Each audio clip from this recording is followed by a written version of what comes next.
ഇപ്പോൾ ഇതേ ഞങ്ങളൊരു ഫാമിലി ട്രിപ്പ് വന്നേക്കണേണ്ട. അപ്പോൾ അതിൻ്റെ പാർട്ട് 1 ആണ് ഇത്.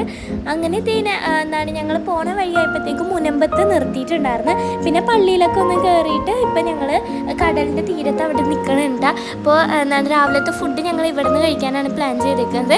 അപ്പോൾ എന്താണ് ഞങ്ങൾ വീട്ടിൽ നിന്ന് കൊണ്ടുവന്നിട്ടുണ്ടായിരുന്നു ഫുഡൊക്കെ. അങ്ങനെ കസിൻസൊക്കെ ആയിട്ട് ഒരുമിച്ചിരുന്ന് ഞങ്ങൾ ഫുഡ് കഴിക്കണമായിരുന്നു. നല്ല രസമുണ്ടായിരുന്നു ഇവിടെ നിന്ന് കഴിക്കാൻ, ആ കാറ്റൊക്കെ കൊണ്ടിട്ട്. അപ്പോൾ അവിടെ ഫുള്ള് കുറേ തെങ്ങും തോട്ടം ഒക്കെ പോലെ ആയിരുന്നിട്ട്. ഞാനാണെങ്കിൽ ഇവിടെ ഇങ്ങനെ കാഴ്ച കണ്ട് നടക്കണമായിരുന്നു, അടിപൊളിയായിരുന്നു. അപ്പോൾ അവിടെ കുറേ ഓടിട്ട വീടൊക്കെ ഉണ്ടായിരുന്നിട്ട് ഞാൻ ഇങ്ങനെ ഓടിച്ചാടി നടക്കണമായിരുന്നു. അപ്പോൾ നോക്കിയപ്പോൾ ഇക്കായ്ക്കാണെങ്കിൽ അവിടെ കടയിലിരുന്ന് മിഠായിക്ക് വാങ്ങിച്ചുകൊണ്ടിരിക്കണമായിരുന്നു. അങ്ങനെ ഞാനും കൂടിയും പോയി ഇക്കാക്കളുടെ അടുത്തൊന്ന് കുറച്ച് മിഠായിക്ക് എടുത്തിട്ടുണ്ടായിരുന്നിട്ട്. അപ്പോൾ ഒരു വൈറ്റ് കളർ ബോൾ പോലത്തെ മിഠായില്ല, അതെനിക്ക് ഭയങ്കര ഇഷ്ടമാണ്. അങ്ങനെ അത് കഴിച്ച് പിന്നെ കുറച്ച് നേരം അവിടെ തന്നെ കാറ്റൊക്കെ കൊണ്ട് കസിൻസൊക്കെ ആയിട്ട് അവിടെ ഇരുന്ന്. അവിടെ നല്ല വെയിലുണ്ടായിരുന്നിട്ട്. പിന്നെ കുറച്ച് നേരം കഴിഞ്ഞപ്പോഴത്തേക്കും ഞങ്ങൾ അടുത്ത സ്ഥലത്തേക്ക് പോയി. അപ്പോൾ ഇത്രയുള്ള അടുത്ത വീഡിയോ കാണാതിരിക്കും. Bye bye.